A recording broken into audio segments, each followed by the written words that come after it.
I personally feel about violence being in the rap industry. If you of the world, it makes perfect sense. The more gangster you is, the more your album sells. Basically, I feel back then I used to love it. I used to thought it was probably the most best thing that happened to the rap game. I was in the world, I was of the world. Now I feel like it doesn't make sense at all because why would I want to listen to some music about hurting other people or hurting my brothers and sisters? So at the end of the day, it don't make sense, but it just depends on what type of audience you're trying to grab. I think violence is promoted in the rap game because everybody wants to be the top gangster. The more gangster you is, supposedly the more the world. It's really the world. That's what it is. It's worldly music. The more gangster you is, the more the world want to listen to you. The more violence it is, the more want to listen to you. It's just really like the people that support that. That's what they want. When you wake up and listen to a rap music, it clings to you. It clings to your soul in the morning. Vice versa, when you wake up and listen to a gospel song, you'll feel different in the morning. So violence is pushed more because it's like hatred. It makes you want to hate the next person. It makes you want to be upset and mad at the next person. As far as if you listen to something more calmer, your demeanor will change. So, but really just like the more gangster, the more views or the more popular you can be. So that's why they push violence so much in rap. Some of the recent lyrics I read so far, around this time, one of my close friends, they got killed, and it was conflicted. It was sitting on my heart real bad because my flesh side wanted revenge, but my faith side wanted me to let God take a hold of it and God take control. So it was like the song I read was like a battle with both of them. It was a battle with me letting my flesh feel that hurt, feel that anger, and me letting God take control.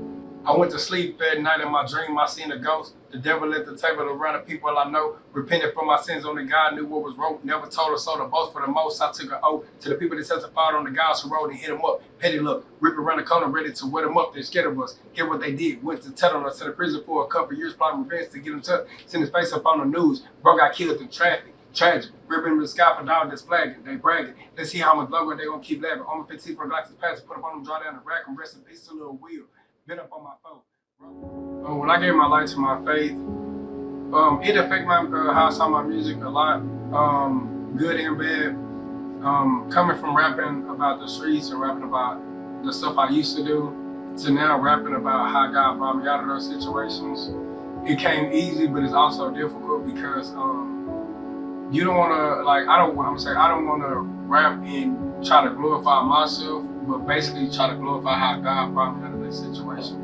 So it became, I say 50-50. It was good and it was a little difficult at the same time. The first thing I changed about my music, first and foremost, is the way I talk, the words I say. Your tongue is a powerful tool to use because you can either create life or you can create death by the tongue. So changing cuss words for words that aren't so harsh, or talking about basically talking about the street life to how now I'm praising God. That's what I changed. The second thing I changed is the way I dress. Your appearance definitely shows a lot.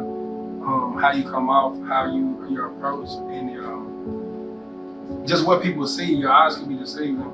The young generation, and I can just tell them that it's not always about street. You don't have to blow up and be famous rapping about the streets. There's other ways to create music, and there's other ways to write music that don't have to be street fame or street credit. You can also come up by just writing about your experience. But to the youth is, you don't have to be like everybody else. You don't have to fit in. You don't have to be a street rapper. You don't have to be a drug slinger. You don't have to be like them. You can create your own lane and make a way for yourself, because that's what music is. God gave you the talent to use it. And if you find the right way to glorify Him and use it, He can take you to a place you've never been before. And you can trust me on that. Out of my new way of living made me feel more free. Definitely free of guilt. When you living in like sin and temptation, you tend to just wake up and just let the day go as it goes, or what happened. But when you're aware and you're paying attention to not trying to sin and not trying to be tempted, it kind of opens your eyes to how many times you sin and tempted without even noticing. But it makes me feel free because it's like, Now I'm free of my conscience. I'm free of my conscience. I'm free of knowing when I'm doing wrong and when I'm not doing wrong. So when I was living in sin and I was doing wrong, it didn't bother me. So now it's like I'm aware, self-aware of what's going on in my life, and I'm not just like somebody just walking or just living day by day or hour by hour. I'm more aware of my conscience, and I'm more aware of how to live my life. And it's like a sense of freedom, a sense of just being on this earth, like a sense of just being here. You're more appreciative about life. You're more appreciative about the small things. You're not worried about where my next bill gonna come or how it's gonna be paid, or it's really just trust. Just trusting that it'll happen and trusting that it'll work out. That's what makes me feel free, because I didn't believe it until I actually seen it, or I didn't believe it until I actually applied in my life, where I'm just not worried about how this is gonna get paid or how I'm gonna get out this situation. I'm more self-dependent on God and self-dependent on my faith, that He will take care of my every needs, because that's what it says. So it just I'm more free, and I'm more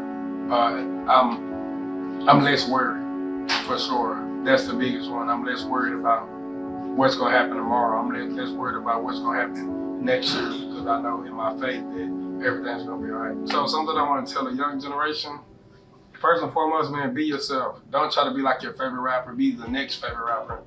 Start your own trend. Start your own wave. Peer pressure is hard. It's easy to fall into temptation. It's easy to follow behind somebody that you look up to. But once you make your own lane, once you make your own path, your own destiny, it'll definitely be better for you as a person, but it'll be better for your soul and it'll be better for your conscience, because you know you did this for yourself and not follow somebody else. Another thing is, you don't have to be really like everybody else. You don't have to be. You can have your own swag. You can have your own drip. You can have your own way to rap. You don't have to sound like the next person. You can start your own trend. You can start your own wave. Don't never be discouraged on just because somebody say, "Oh, I don't like your music." That one person don't have to like your music, but 10 over here might do.